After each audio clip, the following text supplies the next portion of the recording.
Bendita sois vós entre as mulheres, bendito é o fruto do vosso ventre, Jesus. Santa Maria, Mãe de Deus, rogai por nós, pecadores, agora e na hora da nossa morte. Amém. Vou pôr mais pro meio aqui, eu acho. Tá. Vou pôr um pouquinho pro meio aqui. Vou pôr mais pro meio.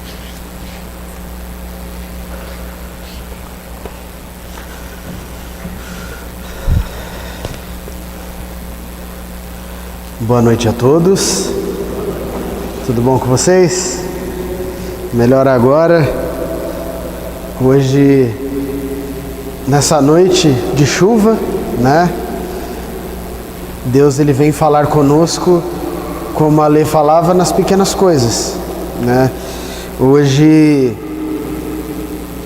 passei um dia não muito bom fisicamente falando, estou bem ruim, o Miguel também está com febre.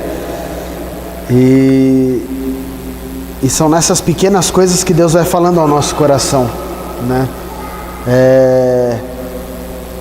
Quantas opções nós poderíamos ter para o nosso carnaval? Quantos lugares, quantas atividades, quantas opções nós teríamos? E nós precisamos sempre nos perguntar qual é a motivação da nossa decisão. O que nos faz estar aqui nesta noite? Cada um aqui eu acho que teria uma outra opção, né? Ainda que fosse a casa de cada um, né? Por que é que nós estamos aqui nessa noite? E por que é que Deus nos trouxe aqui nessa noite? Em meio às nossas limitações, em meio aos nossos pecados, em meio às correrias do dia a dia, em meio às nossas responsabilidades, Deus nos traz aqui.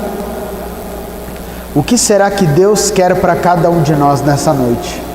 É dessa pergunta que nós partimos, e a palavra que me foi passada para esta pregação, ela é muito forte.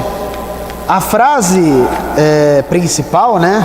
A quem iremos nós, ela é o final dessa palavra, né? Ela é a última parte dessa palavra, mas toda a palavra ela é muito forte, ela vem ao encontro desta decisão por Cristo, né?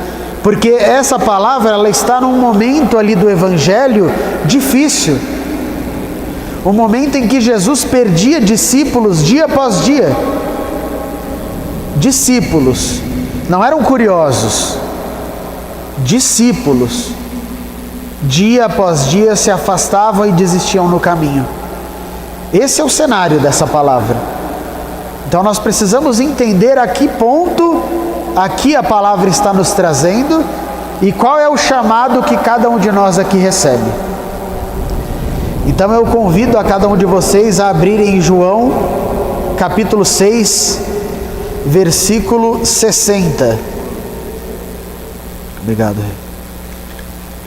João 6, 60.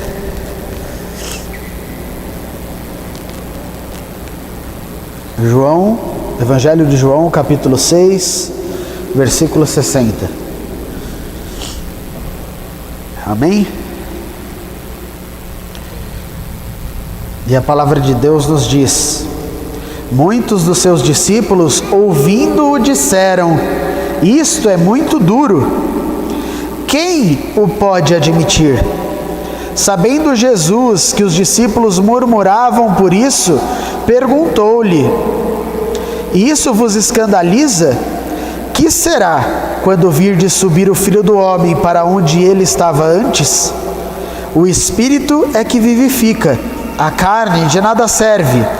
As palavras que vos tenho dito são espírito e vida, mas há alguns entre vós que não creem. Pois desde o princípio Jesus sabia quais eram os que não criam e quem o havia de trair. E ele prosseguiu: por isso vos disse, ninguém pode vir a mim se por meu Pai não lhe for concedido. Desde então, muitos dos seus discípulos se retiraram e já não andavam com ele. E então Jesus perguntou aos 12: quereis vós também retirar-vos? E respondeu-lhe Simão Pedro: Senhor, a quem iríamos nós? Tu tens as palavras da vida eterna, e nós cremos e sabemos que tu és o Santo de Deus. Palavra da salvação. Glória a vós, Senhor. E nessa palavra nós temos vários momentos, várias palavras muito fortes que o Senhor vem falar para nós aqui nessa noite. Já de início, Jesus ele vinha pregando aos discípulos e anunciando para cada um deles qual era a vontade de Deus para a vida deles.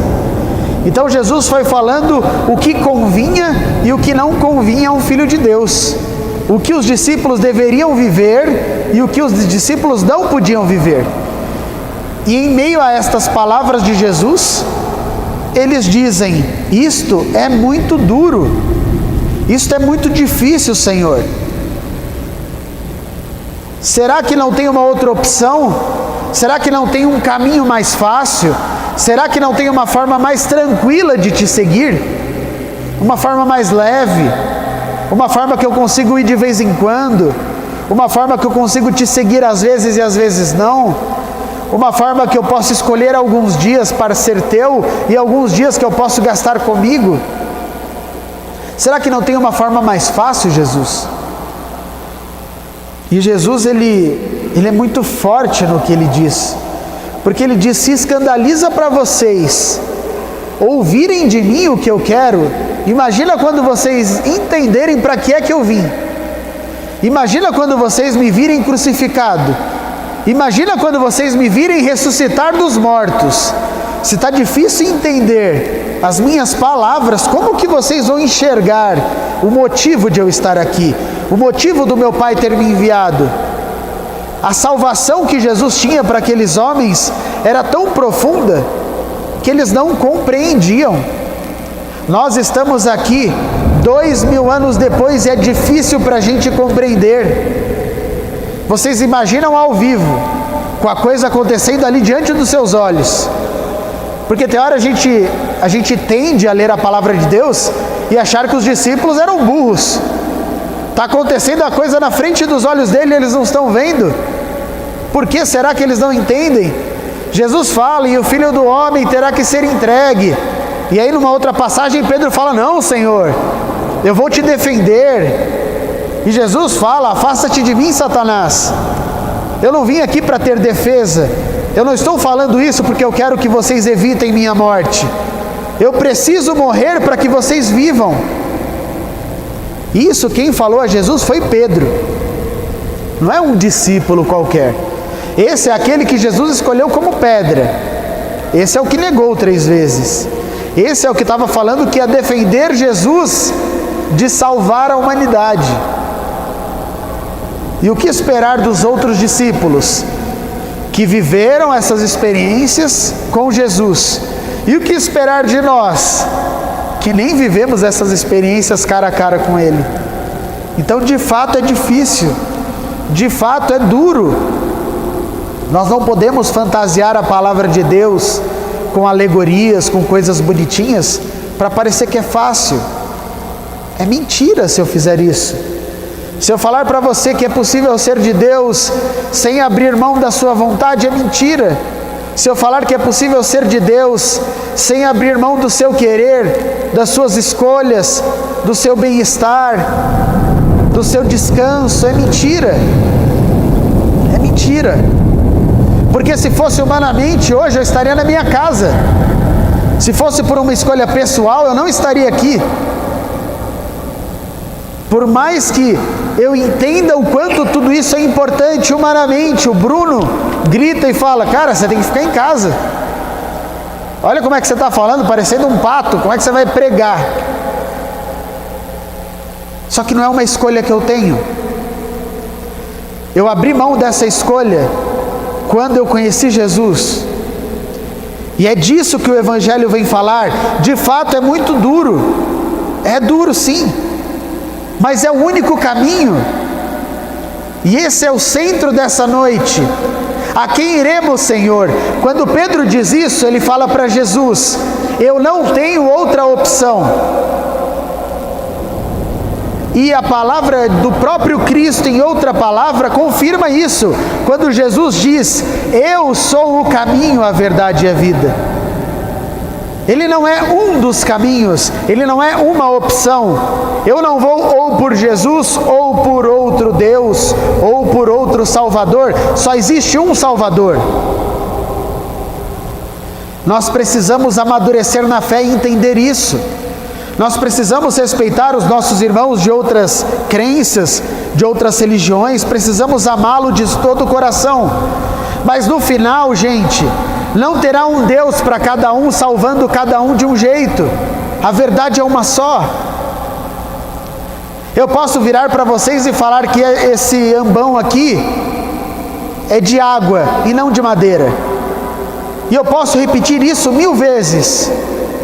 Mas não é porque eu digo isso que esse ambão vai deixar de ser de madeira e vai se tornar de água. Por mais que eu repita, por mais que eu pregue por aí e outras pessoas acreditem em mim e digam: esse ambão é de água, então beba esse ambão, vem aqui, beba. Não vai acontecer. A verdade é uma só. E nem nós temos a certeza, ou melhor, a clareza de tudo o que é essa verdade, de tão grande que ela é, de tão profunda que ela é. Quando Paulo diz que nós vemos que como por espelhos, e um dia veremos face a face, ele vem nos dizer isso, que nós não conseguimos compreender tudo, não conseguimos, somos limitados, mas mesmo assim a graça de Deus se manifesta para nós aqui.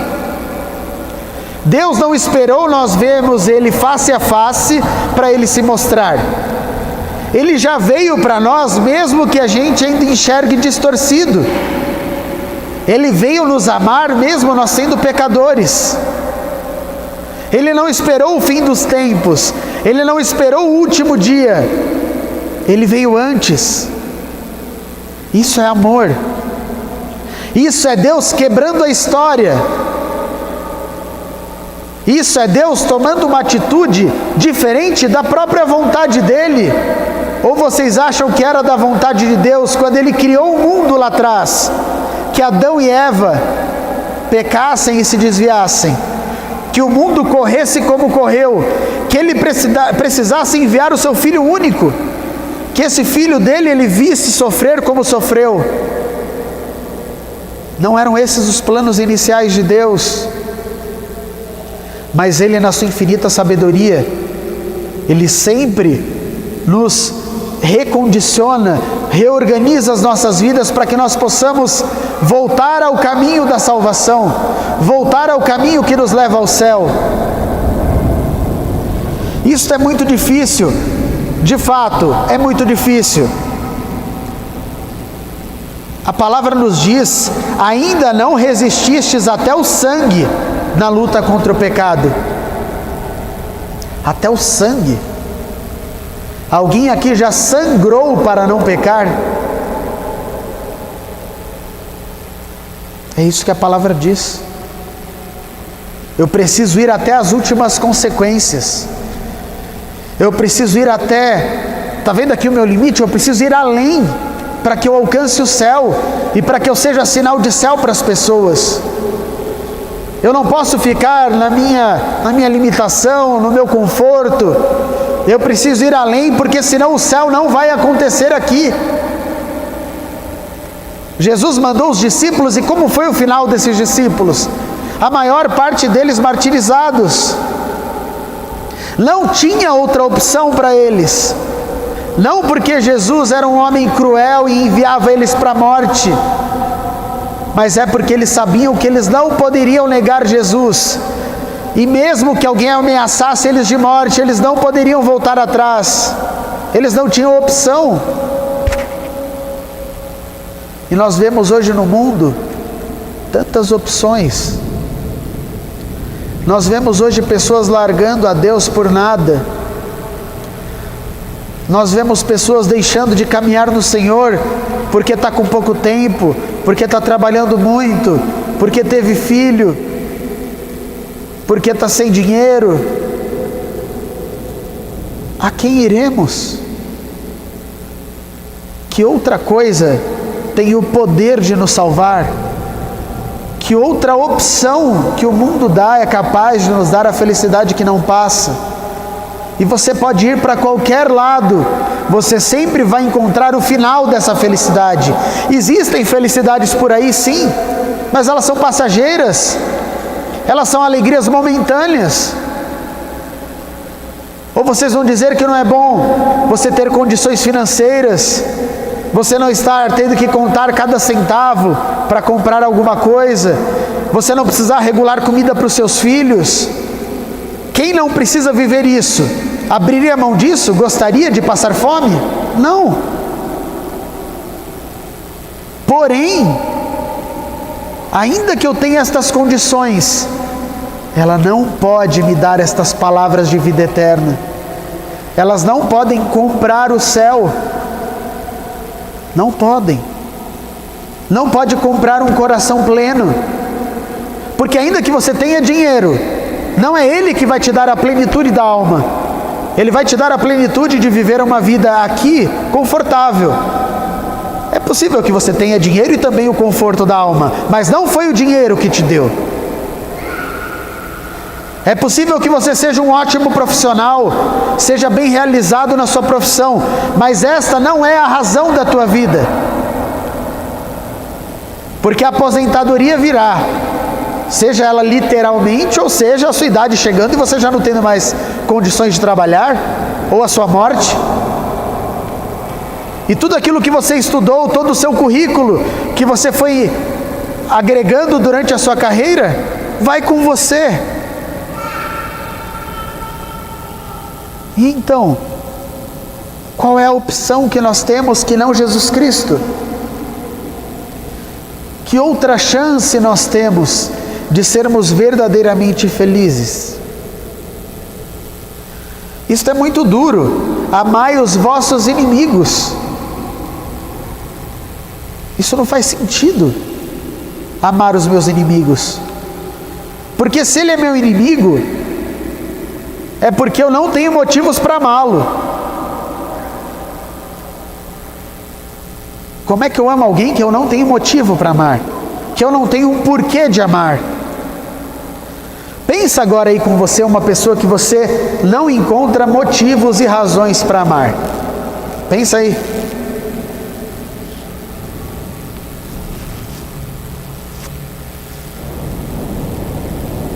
Achou?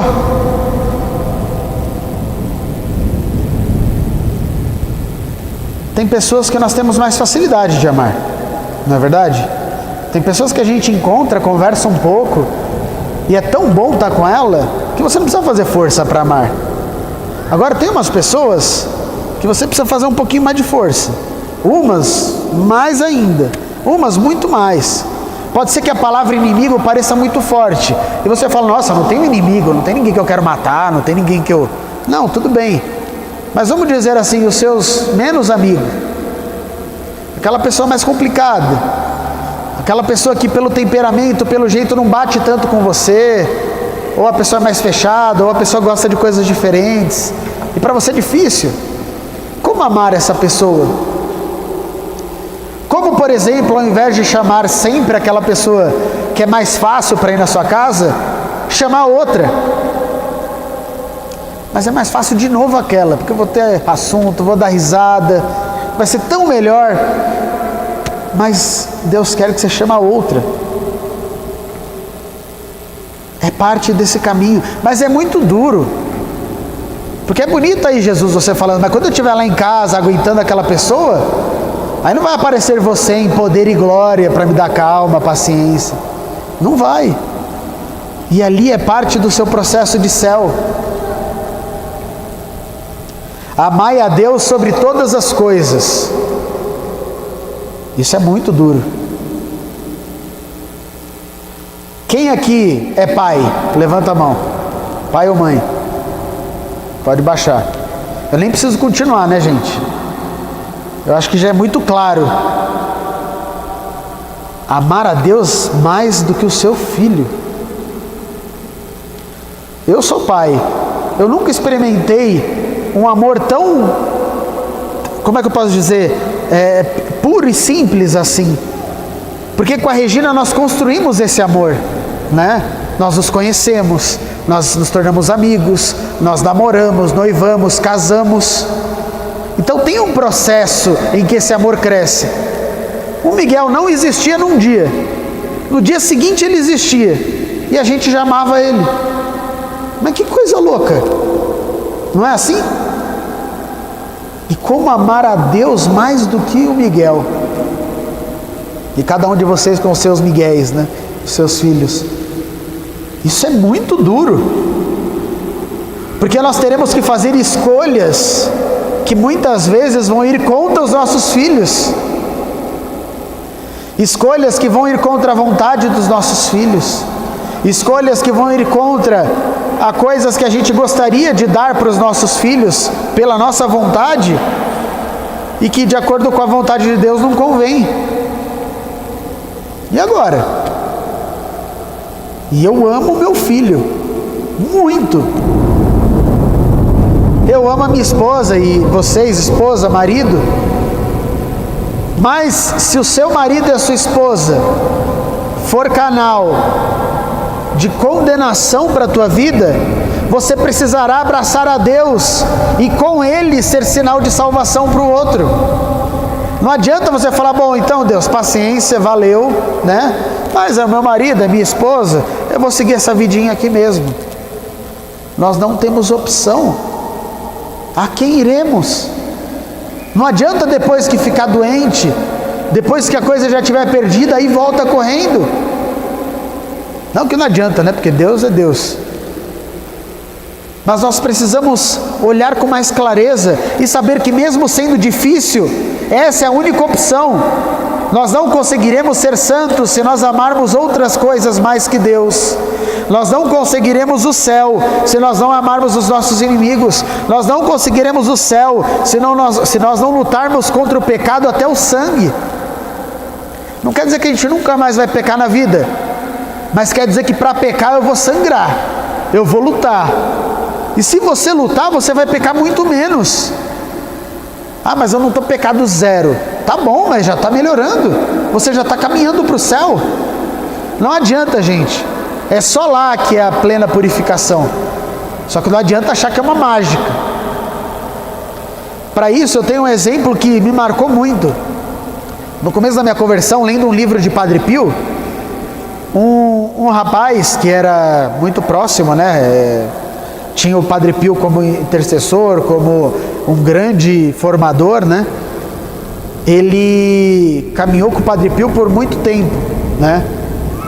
E ele dizia que a conversa entre as pessoas que conheciam o Padre Pio era de que no dia que ele morresse ele não ia perceber que já estava no céu. Imagina, a pessoa está um dia aqui, no outro ele fala, nossa, cadê o pessoal que estava aqui? Nossa, estou no céu. E a gente? Vai precisar de uma adaptação, um tempo lá de... Não, isso aqui está muito diferente. É muito amor, tem um monte de inimigo aqui. E agora? Nós precisamos trazer o céu para cá.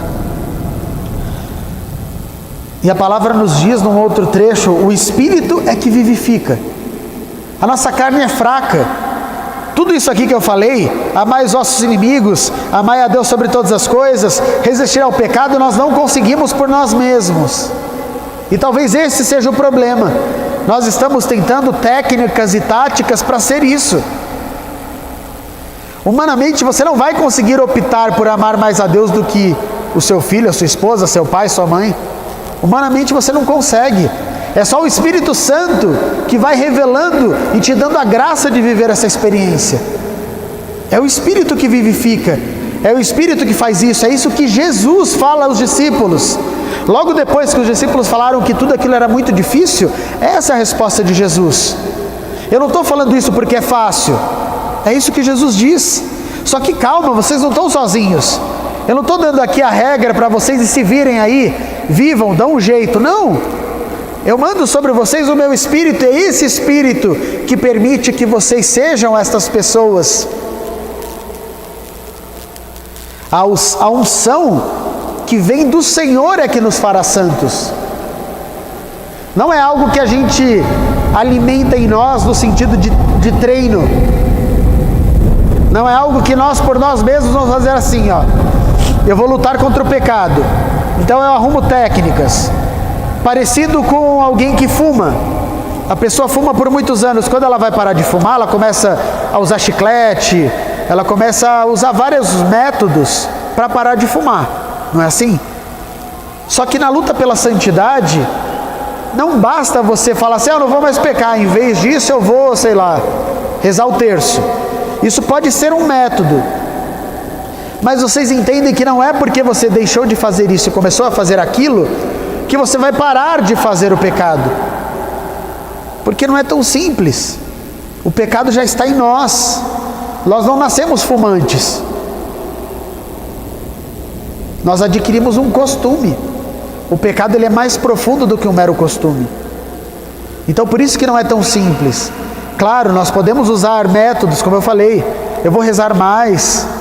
Se de repente a TV me leva a pecar, eu vou assistir menos, eu não vou assistir aqueles programas. Claro que tudo isso é válido.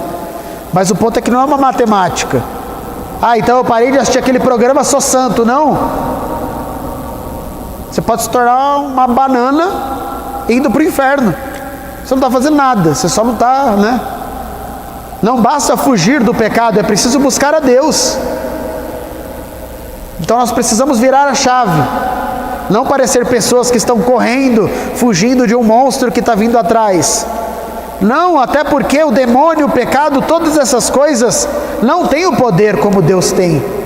Não são grandes como Deus é. Então nós precisamos parar de ser medrosos e nos abraçarmos àquele que é maior que tudo. Muito maior do que o pecado e o inferno é Deus e o céu. E partindo do pressuposto que Deus nos fez para a salvação, nós já começamos com um passo positivo e não negativo. E às vezes nós sempre falamos o quê? Do pecado original. Não, mas porque o pecado, porque a nossa tendência ao pecado, porque claro que ela existe, isso é um fato. Só que não se esqueçam que quem te criou é maior do que isso. E Ele não quer você no inferno. Ele não pôs você no mundo e falou, vamos ver, né, se ele merece vir para o céu. Se ele fizesse isso, ele não tinha mandado Jesus. Para que ele ia mandar Jesus? Se o teste era seu, não dele. Se você estava aqui num reality show, ele manda as pessoas para a terra para viver aí, vamos ver quem merece, e aí ele pega e leva para o céu. Não é assim. Na verdade, a terra é um processo para que a pessoa chegue ao céu. Deus ele não precisa ser testado, Ele é Deus. Mas nós sim, nós precisamos passar por estas experiências para que nós nos adequemos ao céu. Assim como o Padre Pio, já viver o céu aqui, ser santo aqui. Quando chegar no céu está em casa, não mudou nada. Mudou umas pessoas aí que sumiram, mas é o céu. Ide pelo mundo e anunciar o Evangelho.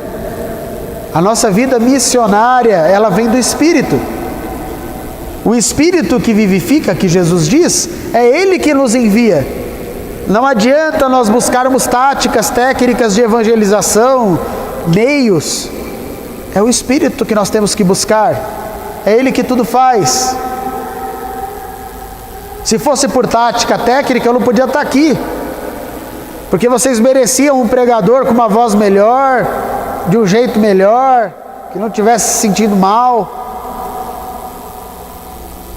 Mas não é a técnica. Não é a técnica. É o Espírito. E o Espírito Santo está aqui. E Ele age. Se Deus pode usar uma pedra, um burro, hoje Ele está usando a mim. E amanhã Ele quer usar você. Só que para isso é preciso desse Espírito que vivifica. Claro que é importante você estudar, você se formar, você ler a palavra de Deus, você viver uma vida de oração, isso tudo é importantíssimo. Mas sem o Espírito, você é uma boca falante. E isso é uma diferença tão grande, gente. Porque por mais que você fale palavras de autoajuda, sabe? Deus é bom, Deus te ama. Somente o Espírito é capaz de converter uma vida. Então, cada vez que eu vivo esta experiência de estar numa missão, numa pregação, num encontro, e depois eu vejo que aquela pessoa que lá estava se converteu, mudou de vida, conheceu a Jesus, eu louvo a Deus, sabe por quê? Porque naquele momento o Espírito Santo estava comigo. Isso é uma confirmação, e isso é bom para mim, Bruno. Eu falo, louvado seja Deus, o Espírito Santo estava comigo mais um dia. Não porque eu sou bom, não porque a minha palavra, não porque o meu testemunho, mas o Espírito Santo estava mais uma vez comigo, mais uma vez o Espírito Santo realizou. É isso que eu peço aqui nesta noite, que seja o Espírito. Jesus diz um pouco à frente, as palavras que vos tenho dito são Espírito e vida. A palavra de Deus é Espírito e vida. Como diz aquela música, ouvi a tua voz, por isso estou aqui. Quantas vezes Jesus vem nos falar e nós fingimos que não estamos ouvindo. Nós ouvimos a palavra de Deus, mas não deixamos que ela se realize em nós. Nós acabamos parando na nossa mesquinhez, no nosso pecado, na nossa limitação. Gente, eu não mereço estar aqui. Isso não é falsa modéstia. Vocês não estão comigo todos os dias da minha vida. Vocês não estão comigo em cada pecado, em cada pensamento, em cada ato, em cada omissão. Eu definitivamente não mereço estar aqui. E esse é mais um sinal de que é o Espírito Santo que traz a vida. É o Espírito Santo que realiza. E nós? E cada um de vocês? O que o Espírito Santo quer fazer através de você? Que não está conseguindo. Porque você está bloqueando a ação do Espírito Santo. Com o seu jeito, com a sua forma de achar que as coisas têm que ser assim, porque tem que ser assim. Jesus diz, as palavras que eu vos tenho dito são Espírito e vida. Nelas vocês encontram tudo. Busquem a palavra de Jesus. É ela que vai trazer o Espírito e a vida que a tua vida precisa. Para que você não pare naquilo que é morte. Para que você não pare naquilo que é letargia, que é paralisação. Eu vim para que todos tenham vida e a tenham em abundância e a tenham plenamente. É para isso que Jesus veio. Como está a nossa vida? Sabe o que é vida em abundância? É uma vida que valeu a pena. É uma vida que as pessoas olham e falam, que vida, que homem, que mulher. Que sinal de Deus. Nós precisamos buscar ser estas vidas. O mundo lá fora está em busca de modelos, e nós precisamos ser estes modelos, sim.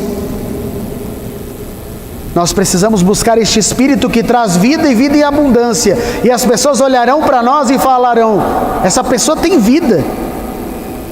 Esse é o melhor elogio que você pode ter. Quantas pessoas hoje vivem mortas? Quantas pessoas hoje não têm motivo para viver? Quantas pessoas se arrastam dia após dia, indo para o trabalho, para pagar as contas, correndo atrás das coisas, e a vida vai passando, e os filhos vão crescendo, e o casamento vai se distanciando. Isso não é vida em abundância. Isso sequer é vida. E Jesus é claro, quando Ele vai trazendo esses mandamentos, essas palavras, Ele vai mostrando, olha, isso é o que é vida em abundância. O contrário não é. Vida em abundância é você viver um matrimônio santo, é você viver o amor na tua casa, com a tua esposa, com o teu marido, com os teus filhos. O adultério é morte. Se eu vivo isso, acabou. Eu não estou tendo uma vida em abundância. Eu estou pegando tudo o que Deus tinha para mim, jogando fora e ficando com o resto.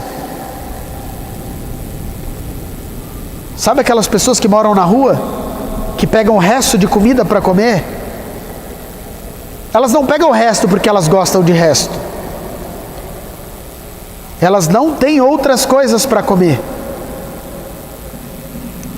Nesses casos, nós fazemos o contrário. Nós temos as melhores coisas para comer. Deus deu para nós as melhores coisas. Ele deu para nós uma vida em abundância. E nós estamos pegando a vida em abundância e falando: eu quero o resto. Eu não quero esse banquete, eu quero o resto. Será que isso é felicidade? Será que felicidade é uma vida de fofoca? Será que felicidade é uma vida de inveja? É uma vida de ódio? Eu quero ter uma vida em abundância, eu não consigo perdoar. Será que é para isso que Jesus te colocou aqui? Para você passar uma vida sem conversar com teu irmão? Sem falar com teu pai, com a tua mãe? A maioria aqui me conhece, sabe da minha história com a minha mãe. Aquilo que eu vivi por 18 anos da minha vida não era vida em abundância. E eu estava certo, aspas. Eu era o filho que foi abandonado pela mãe. Minha mãe que foi embora, eu fiquei. Só que mesmo assim, ainda que o erro fosse dela, a minha vida continuava sendo uma vida que não era em abundância. Quando eu me abri para o perdão, quando eu fui atrás de quem sequer me pediu perdão, ali eu busquei uma vida além daquilo que eram os restos que a vida estava me dando. Eu poderia passar a minha vida sem perdoar minha mãe, sem falar com a minha mãe, e numa pseudo certeza de que eu estava certo. Eu estive aqui, ela que não veio atrás de mim. 11 anos depois do início desse perdão, eu não fazia ideia que eu podia ser tão feliz. Mesmo que eu não tenha uma convivência com a minha mãe hoje. Minha mãe mora em Fortaleza, no Ceará. Eu não consigo vê-la no dia a dia. Eu mando mensagem no WhatsApp, a gente conversa. Em abril do ano passado eu fui lá com o Miguel, para o Miguel conhecer a avó. Mas ao ver a minha mãe segurando o meu filho, com a mesma idade na qual ela estava indo embora de casa e eu estava ficando, eu vi ali a palavra de Deus se cumprir: eis que faço nova todas as coisas. Todas as coisas. Ele renovou tudo. Isso é vida em abundância. O relacionamento que eu tinha com meu pai, sem diálogo, só briga. Nunca ouvi um eu te amo do meu pai, mas também nunca falei. Nunca recebi um beijo do meu pai, mas também nunca dei. Hoje cada mensagem que eu recebo do meu pai termina com eu te amo. A mensagem do tipo: oi filho, tudo bem? Tá no trabalho? Te amo. Oi filho, posso passar aí para pegar o Miguel? Te amo. Pode sim pai, tá bom, te amo. É o mesmo cara. Se vocês conhecerem, os poucos que conhecem meu pai sabem que é uma pessoa difícil. Uma pessoa que não teve isso na infância dele. Filho de militar, alcoólatra, não recebeu carinho, não sabia dar carinho. Essa semana meu pai compartilhou uma foto que tinha um homem de rua, né, assim com uma camiseta rasgada, na chuva, e tinha duas crianças pequenas e ele estava cobrindo elas assim. E na foto dizia algo parecido com: o seu pai te deu o melhor que ele podia te dar. E eu achei isso tão verdade. Porque ela não falou que meu pai foi o melhor pai, ou um herói. Só que hoje eu verdadeiramente acredito que o meu pai deu o que ele podia me dar. Ele não recebeu isso. Ele não teve a experiência que eu tive com Deus. Como que eu posso julgá-lo? Coube a mim amar. Coube a mim perdoar aquilo que não tinha sido. E hoje ver Deus fazer nova todas as coisas. O meu pai com o Miguel, gente, é inacreditável. É inacreditável. É outra pessoa. É outro ser humano. É um negócio assim. Isso é a vida em abundância. Não é fácil. É fácil falar agora, 11 anos depois, mas cada vez que eu ouvia coisas e tinha que silenciar, cada vez que meu pai estendia a mão para mim e eu dava um beijo no rosto dele, com ele duro, assim, parado, o que você está fazendo? Naquele passo de me humilhar, de fazer algo além, de fazer algo diferente do que a lógica das coisas vinham sendo, era ali que Deus ia moldando. Então é preciso de um primeiro passo. Não tenha medo de mudar, não tenha medo de uma vida em abundância. Não se contente com uma vida mais ou menos, com um relacionamento mais ou menos com o teu pai, com a tua mãe, com os teus irmãos, com a tua esposa, com os teus filhos. Ah, mas está mais ou menos, está bom, não está brigando, não é suficiente, é vida em abundância. Não se contente com o resto. Desde então, muitos dos seus discípulos se retiraram e já não andavam com ele. Os discípulos foram embora. Foram embora. Só que a palavra que me veio no coração é uma frase de São Pio de Petreutina, Padre Pio. Ele diz assim, guarda isso, gente, porque essa frase, eu era um jovem de 17 anos. Daqui 12 dias eu faço 29. E a frase diz: sede constantes e perseverantes. O prêmio não é dado a quem começa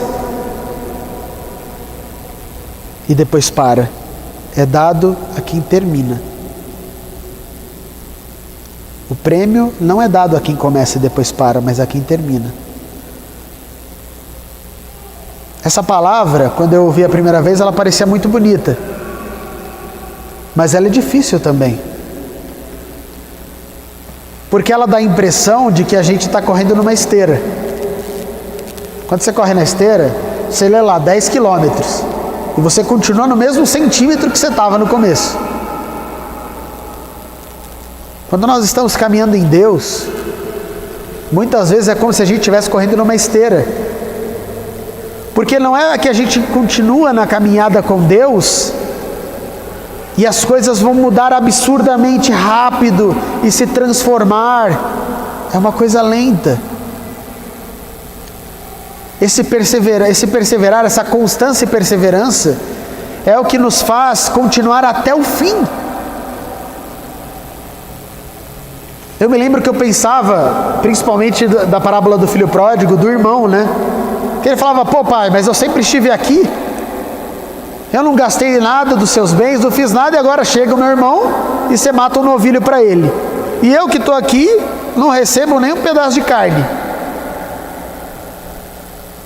E aí eu pensava assim, né? Quando eu cheguei na comunidade, eu era aquele jovem que não era de uma família de igreja. E a maioria dos jovens eram, né? E aí eu pensava assim, caramba, né? Eu estou começando tarde, né? E olha como é que é a cabeça da pessoa. Eu tinha 16 anos e eu achava que eu estava começando tarde. Se for pensar humanamente, eu comecei cedo. Pensa no bom ladrão. O bom ladrão, ele estava do lado de Jesus na cruz. Viveu a vida toda errada. No último momento, Jesus estava lá. E aí, foi salvo. Comecei com 16, imagina se eu morro com 80, com 90. Eu vou ter que perseverar até os meus 80 e 90. Porque se eu caminhar até os 70 e eu morrer com 80, eu vou para o inferno. Humanamente eu ia falar, tinha que ter começado mais tarde, aproveita mais a vida. Só que nem todo mundo tem a sorte do bom ladrão, né? Se você tiver certeza absoluta que o bom ladrão que Jesus vai estar do seu ladinho ali e te falar assim, eu te perdoo dos seus pecados, ainda hoje estaremos no paraíso, tranquilo. Mas quem aqui tem essa certeza? Nós precisamos perseverar até o fim. Essa semana eu recebi uma notícia da morte de uma senhora chamada Marlene, né? É uma senhora lá de Lins. lá do Incendeia, aquele retiro de jovens que eu preguei vários anos, né? E era uma senhora extremamente carinhosa, uma senhora extremamente aberta, assim, sabe, a servir pelos jovens. A casa dela acolhia as pessoas, nós fomos na casa dela. E todas as vezes que a gente ia lá, ela era uma marca registrada do Incendeia, era uma mãezona do Incendeia, assim, dos jovens, né? E essa semana ela morreu, né, num infarto fulminante.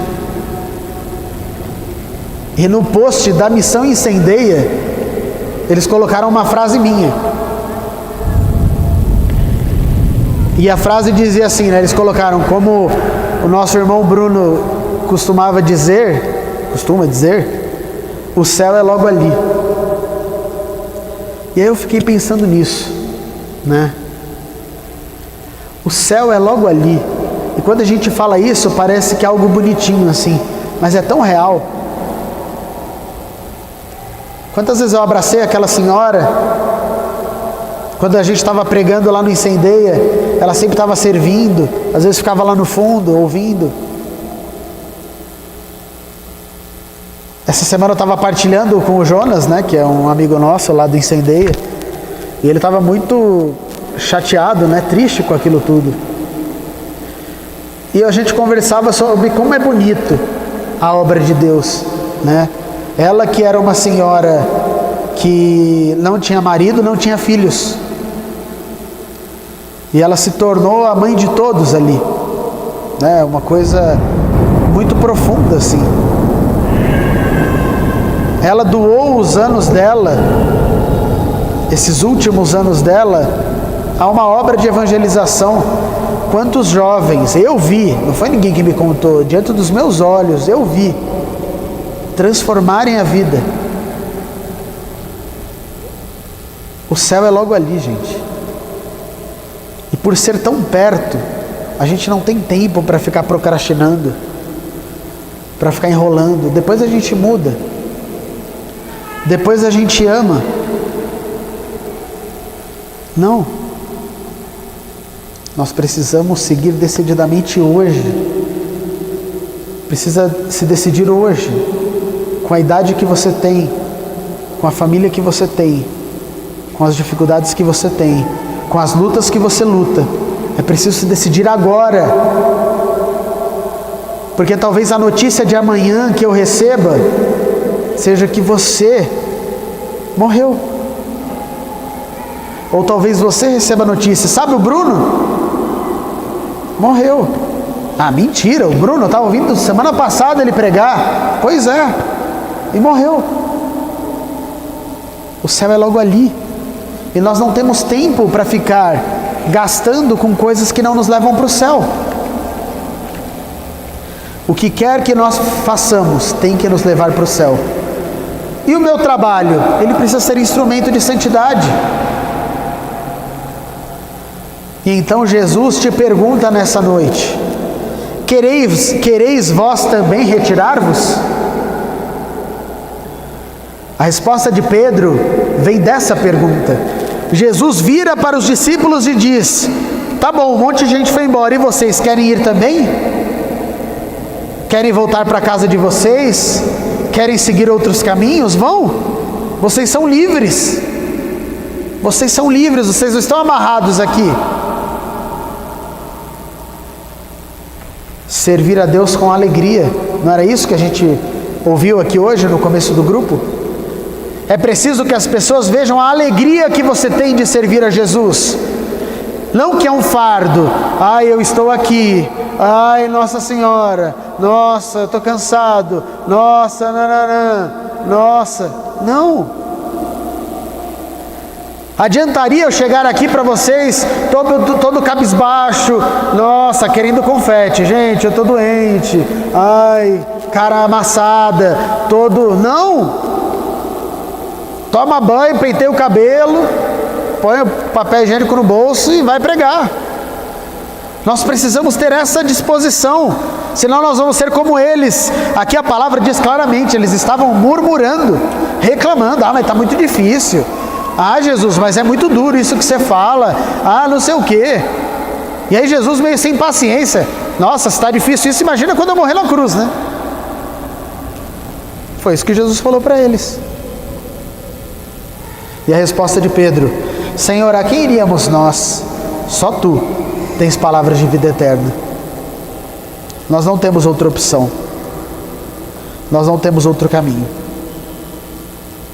Nós estamos no carnaval.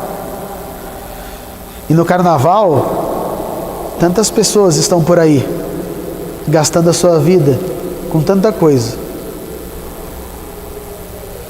Nesse momento existem pessoas que estão traindo. Existe nesse momento pessoas que estão matando. Existe neste momento pessoas que estão se drogando, se prostituindo. Neste momento, garotas que estão engravidando e que vão abortar. Nesse segundo que eu estou falando. Nós estamos aqui. E é preciso que este momento seja um tempo de graça para a nossa vida. Porque estar aqui, até os bancos estão, o ambão tá, né? As portas, as janelas estão aqui também. Agora, transformar esta noite num tempo de graça e fazer valer a pena nós estarmos aqui, é uma outra conversa. E como que nós fazemos valer a pena? Pelo Espírito Santo. Essa é a conclusão. Se nós não temos opção, se Jesus é o caminho, se nós vamos responder como Pedro: a quem iremos se só tu tem palavras de vida eterna? O próximo passo é receber o Espírito Santo. O próximo passo é deixar que o Espírito Santo haja através de nós. Porque senão não adianta nada falar para Jesus: a quem iremos? Só tu tem palavras de vida eterna. Pegar as coisas e ir embora. Adianta? Nossa, que bonita a sua resposta, ó, profunda. A quem iremos? Só tu tem palavras de vida eterna. Mas eu não quero palavras de vida eterna, eu quero palavras de agora. Pego minhas coisas e vou embora. Nesse momento agora, diante de Jesus, a gente vai afastar aqui o ambão, a câmera, e quem sentir que nesta noite precisa viver essa experiência de vida em abundância, não mais ou menos, você vai pegar as suas coisas, você vai sair do seu lugar e você vai vir diante de Jesus e você vai viver a sua experiência, não mais ou menos, não um encontrinho, mas uma experiência de vida em abundância. Amém?